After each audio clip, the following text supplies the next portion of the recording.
Everyone, स्वागत है आप सभी का हमारे यूट्यूब चैनल बी सिलेबस में। सो गाइस, आज हम लोग बात करने वाले हैं क्लास 12 के हिस्ट्री के चैप्टर 1 के कुछ एमसीक्यूज़ के बारे में। जो लोग इस चैनल पे नए हैं वो प्लीज़ चैनल को सब्सक्राइब करें ताकि आप लोगों को इस तरह की जुड़ी हर वीडियो की नोटिफिकेशन पहले मिले। और जिन लोगों को वीडियो थोड़ा भी अच्छा लगा वो वीडियो के एंड में लाइक का बटन ज़रूर दबाएँ और शेयर भी ज़रूर करें।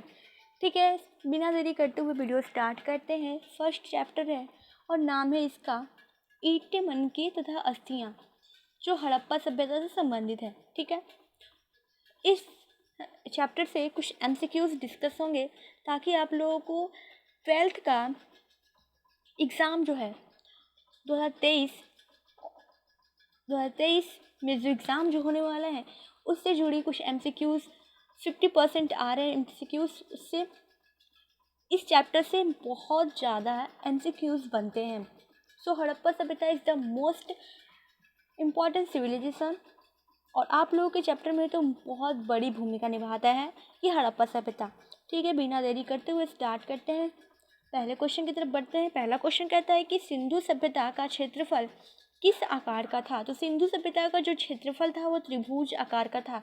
सो देखिए, आप लोगों को मैप में बता दूं कि ये है भारत, ये इस तरह भारत है ना, ये मैप का नक्शा थोड़ा अच्छा से नहीं बन रहा है, सॉरी। इस तरह से भारत है, ठीक है, भारत, और यहाँ पे अफ़गानिस्तान है, यहाँ पे पाकिस्तान है। ठीक है, तो ये त्रिभुजाकार ये इस तरह से था, इस तरह से त्रिभुजाकार था, इस तरह से।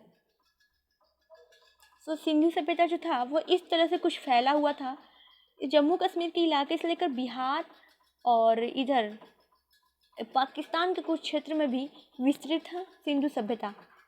सो चलते हैं, बढ़ते हैं आगे दूसरे क्वेश्चन की तरफ। दूसरा क्वेश्चन कहता है कि हड़प्पा में सर्वप्रथम बड़ी संख्या में ईंटें प्राप्त हुई थी कब, किस सन ईस्वी में हड़प्पा से सर्वप्रथम बड़ी संख्या में ईंटें प्राप्त हुई थी। तो इसका सही जवाब होगा 1826 ईस्वी में। 1826 ईस्वी में बड़ी संख्या में ईंटें प्राप्त हुई थी हड़प्पा सभ्यता से, हड़प्पा शहर से, सॉरी। ठीक है, अगला देखते हैं। सिंधु सभ्यता से संबंधित स्थल चनहूदड़ों की सर्वप्रथम खोज किसने की थी। सो चनहूदड़ों की सर्वप्रथम खोज की थी N.G. मजूमदार ने। चनहूदड़ों की खोज N.G. मजूमदार ने की थी। आप लोग इस तरह से याद कर सकते हैं, चनहूदड़ों में न आ रहा है इसलिए N, चनहूदड़ों, N.G. मजूमदार। चलिए देखते हैं अगला क्या कहता है। अगला कहता है कि सिंधु सभ्यता से संबंधित स्थल रोपण का उत्खनन कार्य कराया गया था। सिंधु सभ्यता से संबंधित स्थल रोपण का उत्खनन कार्य कराया गया था किनके द्वारा। तो SS तलवार के द्वारा, रविंद्र सिंह बिष्ट के द्वारा, या YD शर्मा के द्वारा, या MG मजूमदार के द्वारा।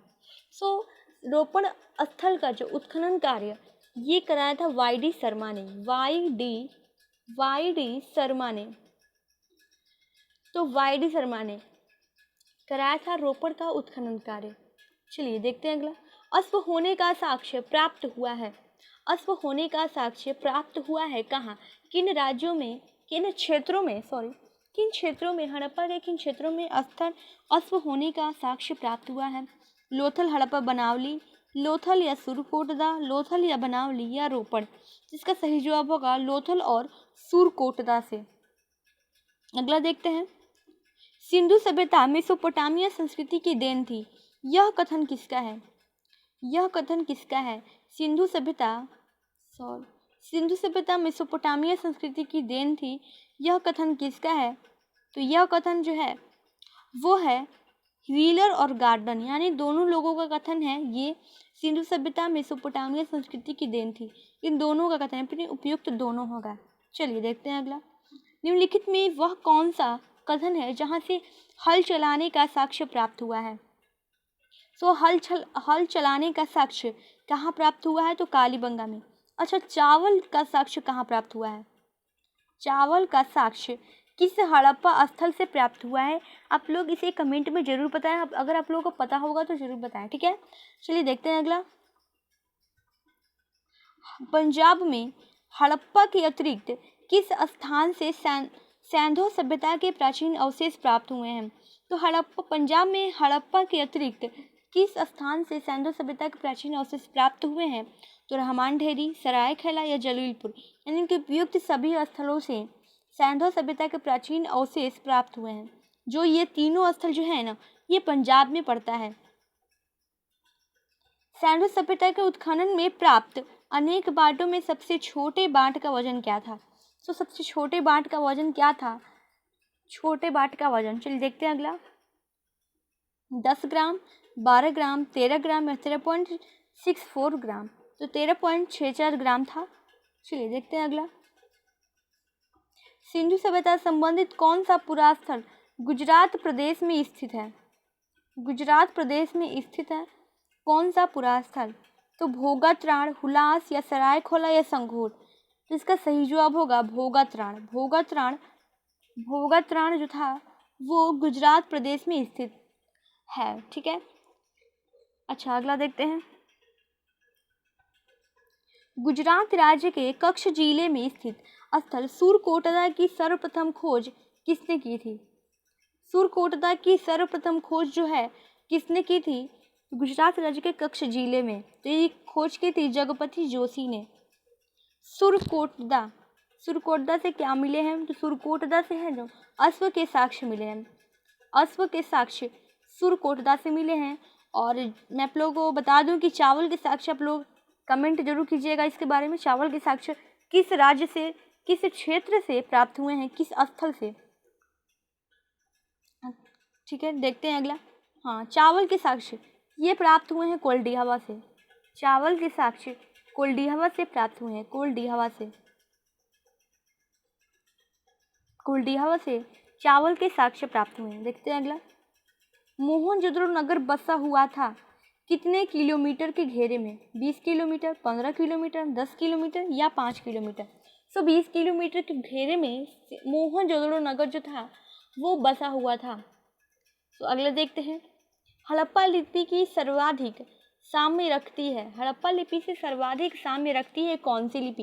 तो आप लोगों को, सभी लोगों को पता होगा कि हड़प्पा की लिपि जो है, अभी तक किसी को पता नहीं चला है कि हड़प्पा की जो लिखी गई है लिपियाँ जो है वो कौन सी लिपि है, वो अभी तक पढ़ा नहीं गया है। तो इसके बारे में तो मिलती जुलती जो लिपि है वो कौन सी है हड़प्पा लिपि से? खरोष्टी लिपि, ब्राह्मी लिपि, द्रविड़ लिपि या देवनागरी लिपि। तो इसका सही जवाब होगा द्रविड़ लिपि। चलिए देखते हैं अगला। हड़प्पा सभ्यता से संबंधित स्थल धौलावीरा प्रकाश में आया था कब? कब प्रकाश में आया धौलावीरा? तो इसका सही जवाब होगा 1990 से 91 ईस्वी में धौलावीरा प्रकाश में आया। ठीक है, चलिए अगला देखते हैं। हड़प्पा सभ्यता संबंधित स्थल कुंतासी। कुंतासी कहाँ स्थित है? तो कहाँ स्थित है कुंतासी? तो राजस्थान, उत्तर प्रदेश, गुजरात या कहीं नहीं। इसका सही जवाब होगा गुजरात में स्थित है। कुंतासी जो है वो गुजरात में स्थित है। अगला देखते हैं। हड़प्पा सभ्यता के संपूर्ण क्षेत्र का आकार किस प्रकार का था?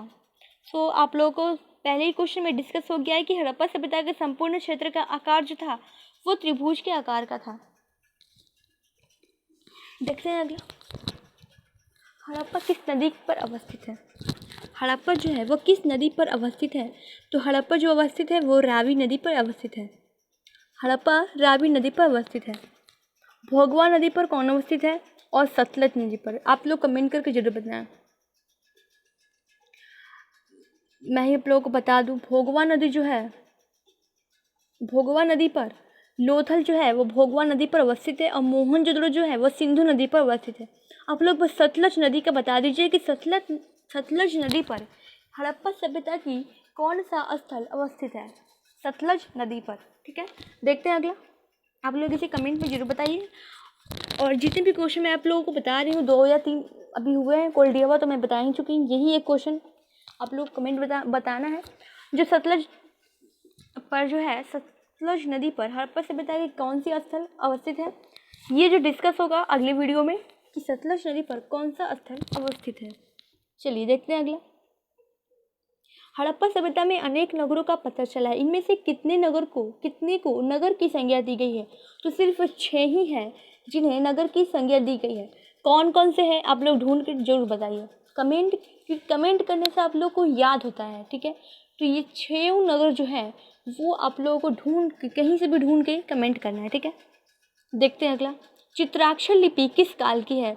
चित्राक्षर लिपि जो थी वो जो है सैंधव काल की है। चलिए देखते हैं अगला, हड़प्पा सभ्यता की जुड़वा राजधानी कौन थी? हड़प्पा, मोहनजोदड़ो, ठीक है। ये तो पहले ही नज़र में दिखने वाला है। इस तरह का क्वेश्चन एग्जाम में डेफिनेटली बनेंगे, इस तरह का क्वेश्चन कभी नहीं छूटेगा। और हड़प्पा सभ्यता से रिलेटेड जितने भी मैं क्वेश्चन डिस्कस करवाऊंगी इनमें से इन्हीं में से आएगा। हड़प्पा सभ्यता से अगर रिलेटेड आएगा तो इन्हीं में से आएगा, इनसे बाहर कभी नहीं पूछेगा। तो ये वीडियो बहुत इंपॉर्टेंट बनता है आप लोगों के लिए जो 2023 में एग्ज़ाम देने वाले हैं 12th का।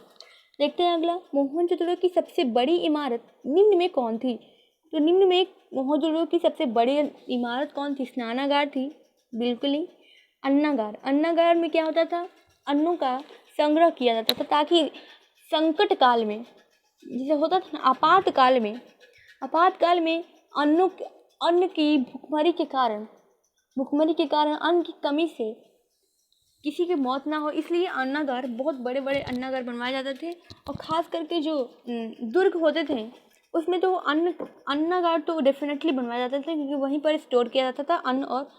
और सिंधु सभ्यता में बता दूं कि मैं आपको, सिंधु सभ्यता में गेहूँ चावल का उतना महत्व, गेहूँ और जौ का महत्व मिला है, गेहूँ और जौ का, ठीक है। देखते हैं अगला, प्राक सैंधव संस्कृति की सबसे महत्वपूर्ण उपलब्धि।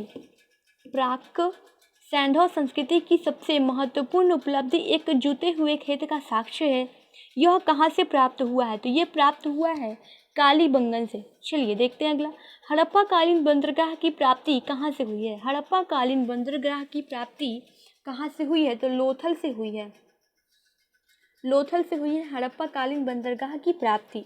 देखते हैं अगला, हड़प्पा सभ्यता के भवन निर्माण एवं अन्य कार्यों के निमित्त ईंटों का प्रयोग बहुतायत रूप में हुआ है। तो इनका अनुपात जो था ईंटों का वो क्या था ये पूछ रहा है, ठीक है। 1, 2 और 4 था, 1 दूना 2, 2 दूना 4, ऐसे आप लोग याद कर सकते हैं, ठीक है।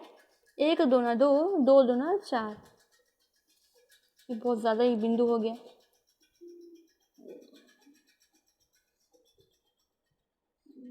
बहुत ज़्यादा बिंदु हो गया, ठीक है, हटा देती हूँ इसको। देखते हैं अगला देखते हैं, ठीक है। सिंधु सभ्यता निम्नलिखित में किस नाम से जानी जाती थी? कांस्य युगीन, ताम्र युगीन, लौह युगीन, और इनमें से कोई नहीं। कांस्य युगीन के नाम से जानी जाती थी क्योंकि वहाँ पे सिंधु सभ्यता में कांसा और तांबा से,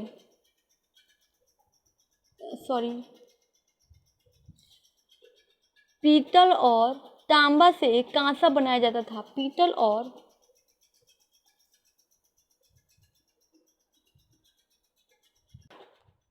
तांबा और टीन से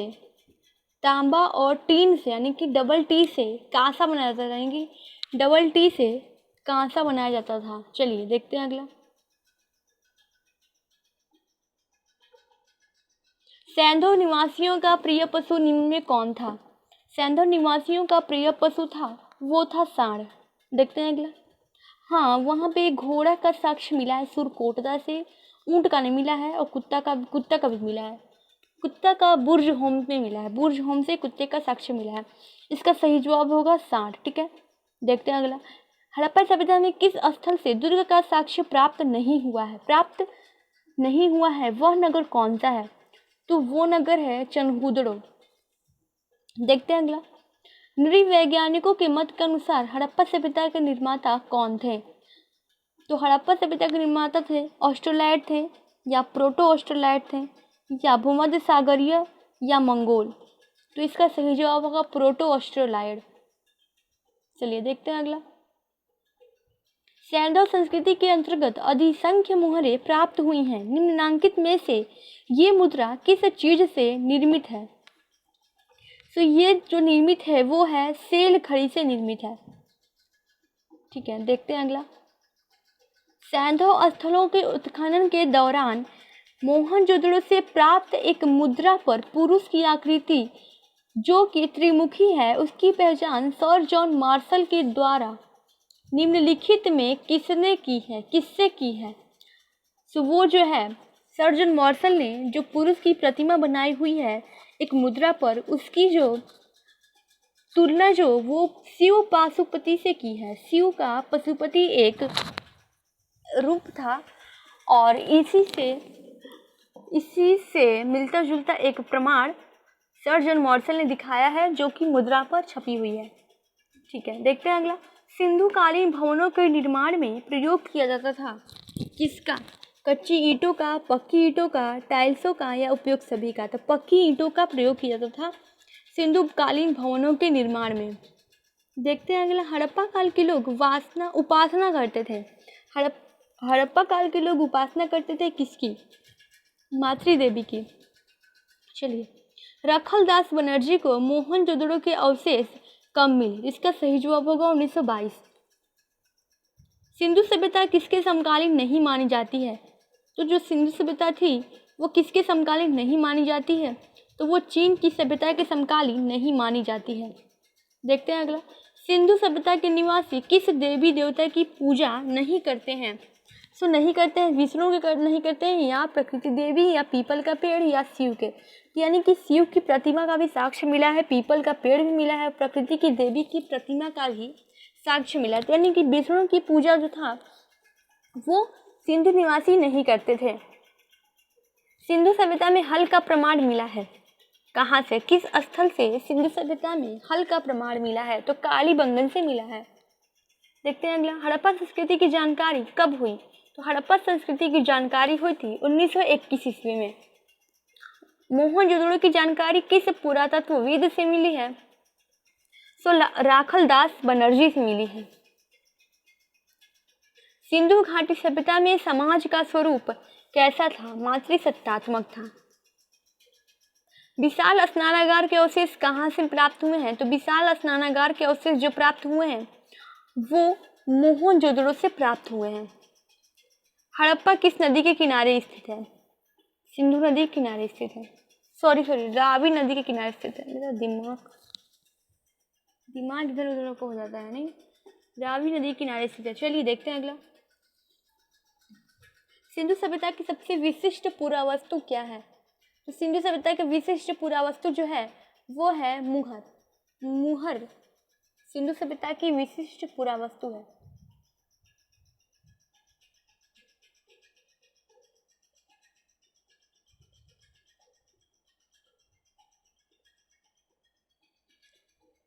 ये बहुत नीचे आया हम लोग।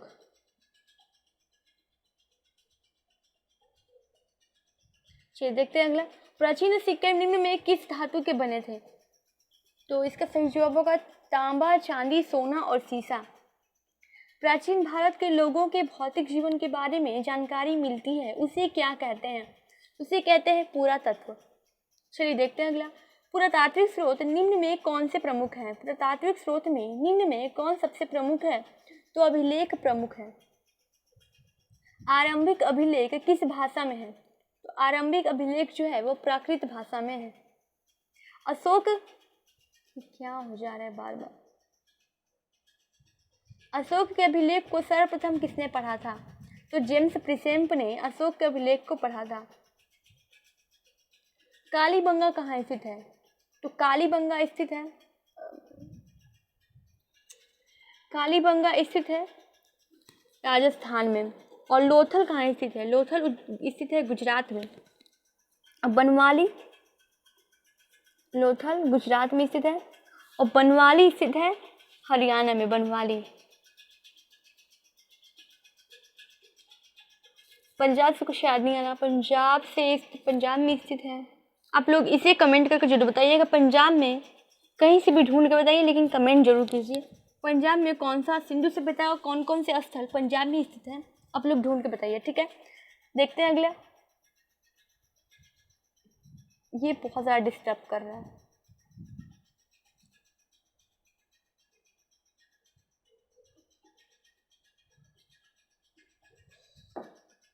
हड़प्पा सभ्यता में कौन सा पशु अज्ञात था?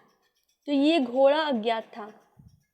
घोड़ा का अश्व का साक्ष्य मिला है सुरकोटदा में, लेकिन ये प्रमाण नहीं कर पाता है कि वो अश्व का ही मतलब पूर्ण तरह से प्रमाणित नहीं है कि वो अश्व का ही साक्ष्य है।